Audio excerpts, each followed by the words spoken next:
سب سے پہلے کلمہ کس نے پڑھا تھا؟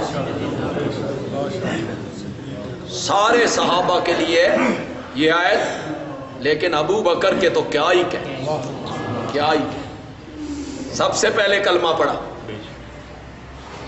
یہ ٹھیک ہے، میں اسے جانتا ہوں اور میرے علم میں اس میں علماء کی آراء مختلف ہیں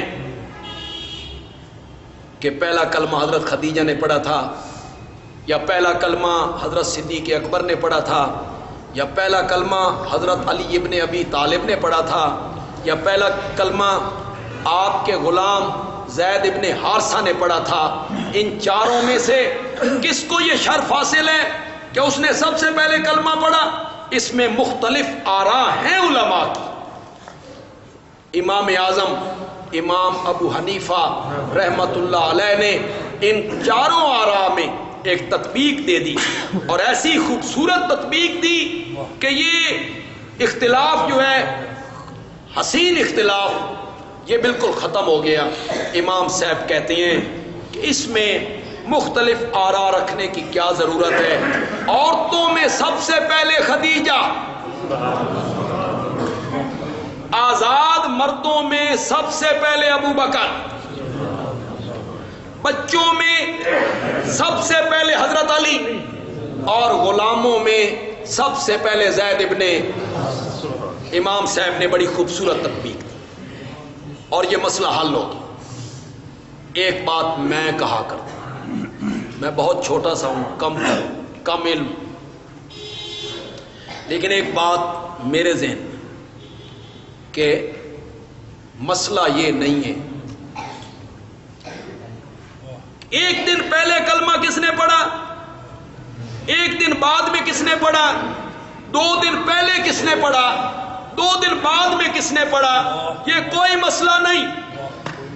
مسئلہ یہ ہے کہ کس کے کلمہ پڑھنے سے نبوت کی پیٹھ مضبوط ہوئی تھی، یہ مسئلہ۔ عورت کے کلمہ پڑھنے سے، وہ تو گھر میں باہر نہیں نکل سکتی۔ 6 سال کے بچے کے کلمہ پڑھنے سے، 6 سال کا بچہ تو دشمن کو نہیں ہٹا سکتا،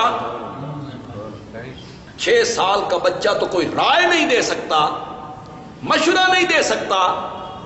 غلام کے کلمہ پڑھنے سے، غلام کی تو عرب میں حیثیت کوئی نہیں، اور یہ 38 سال کا جوان ہے،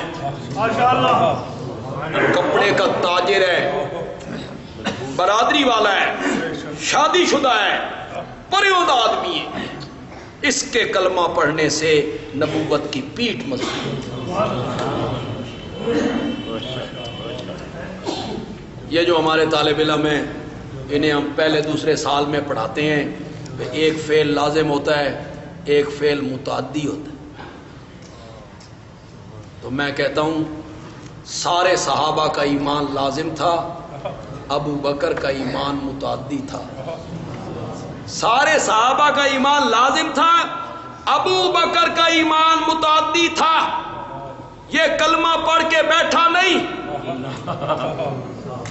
یہ کلمہ پڑھ کے باہر نکلا، حضرت عثمان نو نار رلا کے لے آیا، اس کا ایمان متعدی ہے، حضرت عثمان کو لے آئے، پھر باہر نکلا حضرت طلحہ کو لے، پھر گیا حضرت زبیر کو لے آئے، پھر گیا عبد الرحمن ابن عوف کو لے آئے۔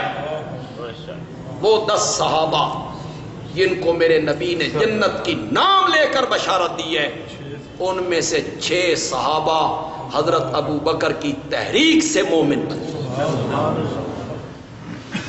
کس کے کلمہ پڑھنے سے نبوت کی پیٹھ مضبوط، پھر اس نے سب کچھ نچھاور کر دیا، سب کچھ نچھاور کر دیا۔